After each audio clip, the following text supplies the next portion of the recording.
So this is the frame and the motors that I use for my first drum. This is my first drum. This is a 7-inch from frame, and I use these motors that are for a 5-inch drum. So that was my first mistake. I remember that I ordered a SpeedyV F405 B3, and I received the SpeedyV Mini, but I noticed that like 5 months after I built this drum, and there was nothing to do about it, like asking for a refund or something. So today I'm going to change the motors. I will use motors for a 7-inch frame that are these. These are 2807 motors. They are really big. A few weeks ago, I was testing this camera. This is a Runcan camera, and this stack is a Gishido stack, and this is a Zeus VTX, and they work perfect, so I will keep them. I'm also going to install a GPS. I 3D print this mount for the GPS and these protections for the stack.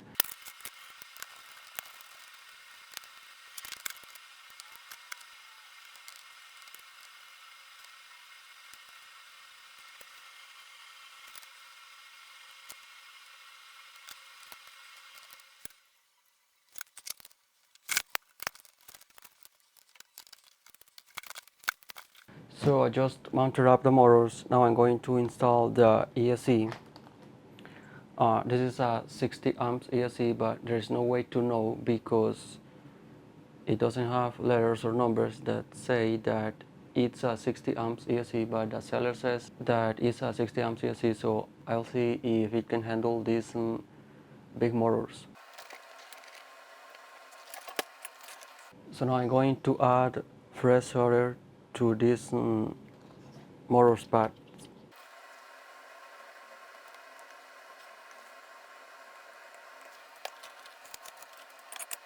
So I'm going to pass this. I'm going to pass the motor wires for this part here, and I'm going to solder them like between the two boards here. So now I'm going to cut the motor wires to length. So I cut the motors to length and thin them all. So now I'm going to solder them.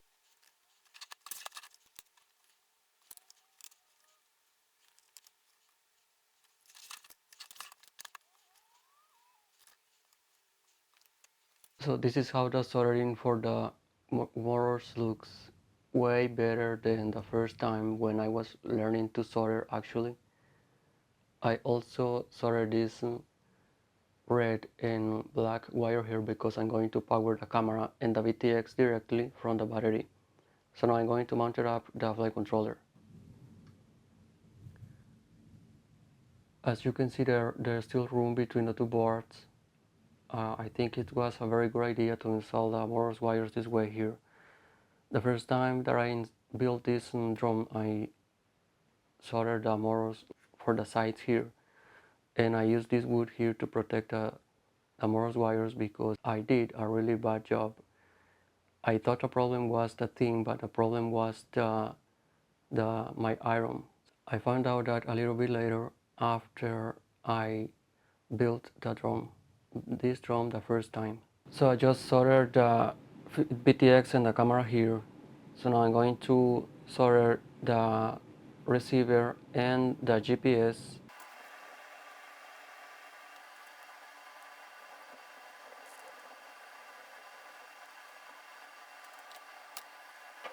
So I also have to install the antenna first before installing the receiver because it will be easier to install the antenna first here on the mount.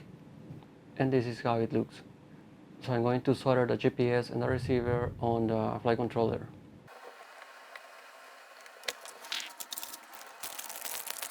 Before install the mount for the GPS and the antenna's receiver, I have to install the extension for the VTX's antenna, and I'm going to use this one. And it kind of going like this here. So now I'm going to install the mount for the GPS and the antenna's receiver. The extension, it's going to go like this here. So I don't think it's going to bother the GPS, the wires for the GPS or the antenna's receiver. So I soldered the GPS and the receiver in this part here. So now I'm going to install the protection for the stack. This is how it looks. I won't need this protection here for the motors wires, so I'm going to eliminate this boot from here. So now I'm going to power the drone.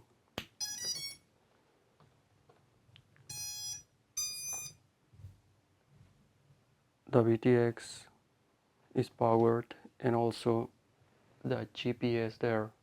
So now what I'm going to do is to set it up in Betafly and install the top plate and take it out for the first test. Something important before the first flight is that I'm going to reorder the motors.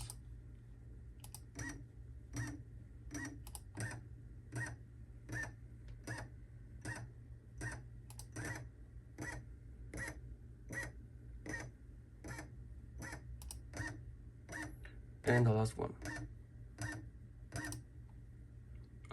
I'll hit save.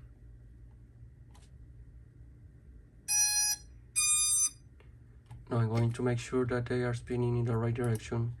If not, I'm going to use ESC configurator.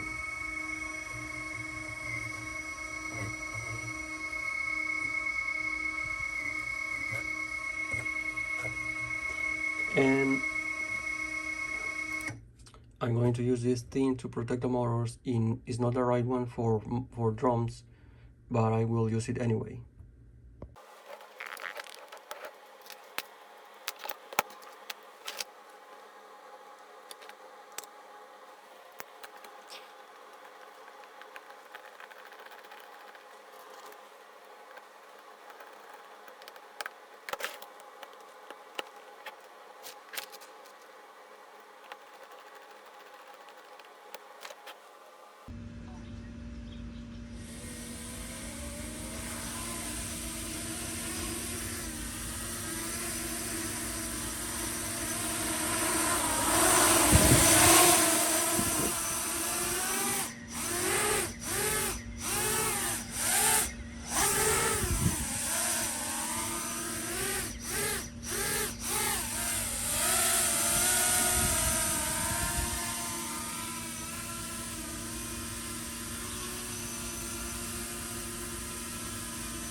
So this is the end product. I installed these protections here for the motors wires, and I installed the antenna here. It's an AGLRC antenna. It's very good, yeah, very cheap on Amazon. And I'm blocking satellites now, so I will test it in a few seconds. First, I'm going to fly the drone with this battery just to see how long it can fly with it. And then I'm going to fly with this 6000 amps battery.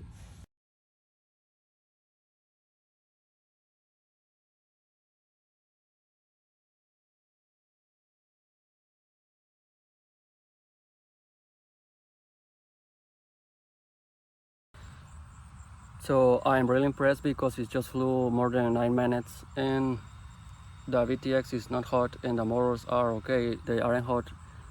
I have to mention that this is a brand new battery. This battery is the first time that I'm using it, and I'm going to fly the drone with this other battery. I have to use this battery underneath the drone because it's very heavy and it doesn't fit like in the top of the drum, so I have to use the battery there. It's not colorful because I'm only using black components, and I 3D print these protections. They won't protect neither the motors nor the arms, and I install these protections for the motors wires that are not for drones. These are for electrical cables, like these electrical cables that we use when we're building our homes. So I use 2 battery straps. I pass the battery connector here because it's the only way to keep it out of the range of the propellers. So I won't discharge this battery. I'm just going to fly a couple of minutes because I think it's going to fly, this drone is going to fly too much with this battery.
The drone flies really smooth and I'm happy with it.